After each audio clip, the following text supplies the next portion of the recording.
So the subject of Anonymous's email was, how much to disclose in a relationship? Mm-hmm.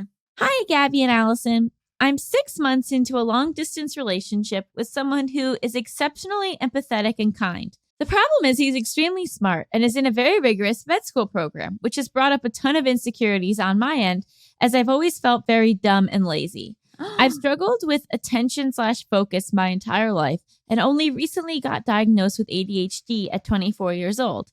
This was great news because I finally had answers, but also devastating as I already have OCD and it's very complicated to treat many things at once. Because my relationship is long distance and started that way, my boyfriend doesn't see just how much I struggle to function and complete daily tasks. Oh. He doesn't see how messy my apartment is or how much I generally struggle, and I don't tell him. Oh. I'm embarrassed about it and am intimidated by just how productive and goal-oriented he seems to be. I'm worried that once anyone sees how much I struggle, they will misunderstand my ADHD symptoms for being lazy and dumb and break up with me. Due to masking, my boyfriend thinks I'm a lot more competent and high achieving than I actually am. I have a fancy job title at a fancy firm, but I'm unhappy and underperforming.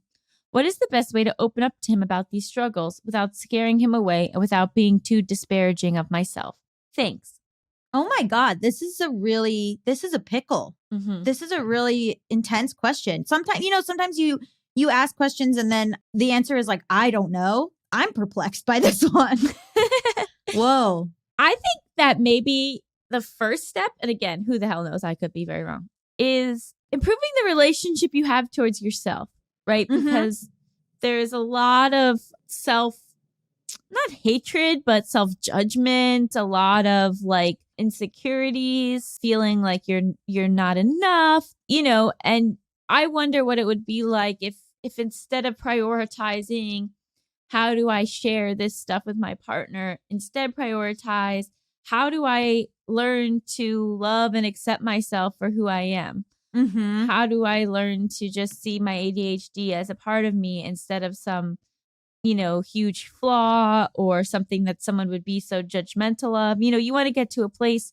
It's not that I've overcome my OCD, but I'm in a place where if somebody didn't understand or didn't accept my OCD, then it's not somebody I would want in my life because I don't judge myself for having OCD, if that Mm-hmm. makes sense. Mm-hmm. And so I think that the work really starts with you and how you're framing all of these things even to yourself, right? Because if you bring to your partner, hi, I can't do anything. I'm terrible at my job. I'm awful at everything. You're going to think I'm lazy. You're going to think I'm this. You're going to think I'm that. You're projecting a lot onto them because you haven't developed like a healthy relationship with yourself quite yet. So that would really be my step one, I think. Yeah, it's interesting, especially with long distance. Everyone in long distance relationship, at least with me, me and Mal were long distance for a year and a half. And I think with long distance, everybody is kind of able to show only parts of themselves, especially only 6 months in. And almost even in a regular relationship, 6 months in, you're kind of on your best behavior. Ideally, you're putting your best foot forward. You're not entirely, you call it masking, which like I totally get, but you're not in giving them everything because one, you don't trust them yet. And two, like it's new. And so, he might be having his own struggles that you don't know about, that he's sort of putting his best foot forward in this way. And with long distance too, like you're not getting the whole picture of him and he's not getting the whole picture of you. And like when you see each other, you're visiting. So everybody's like, on their best behavior, or it seems like a vacation. Whereas like that's very different from being in your apartment day to day, from seeing you after work day to day, where you're like unhappy and you're having problems at work. So like, you're being very hard on yourself, but like everybody kind of does this the first 6 months and it's easier to do in a long distance relationship. So that being said, you have him up on this pedestal that like may not be accurate. And I think sometimes we see ourselves as really complex because we know all of our flaws and we don't extend that to other people. So we're like, well, he's perfect. I mean, he's in med school. He's perfect. He's smart. Compared to me, it's like bias because you see yourself doing all these things. You see everything you do, but you don't see everything the other person does. Yeah. And, I think also, right now you have the benefit of time. You're only 24. Mm-hmm. He's in med school. It doesn't seem like tomorrow he's going to show up at your door and you're going to be living together full time. Like, Mhm. I think that you have some time to work on yourself and how you're framing all of these things. And then once you've kind of gotten into a better place with that, sort of start to reveal more and talk a little more openly. But this, I don't think that like you need to sit this person down tomorrow and be like, my apartment's messy when you're not here.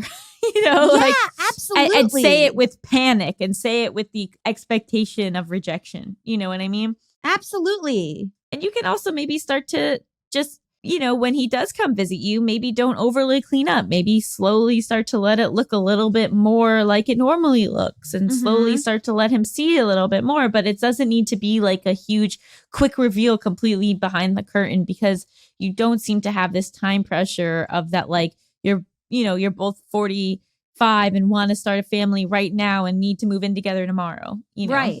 Yeah. Just between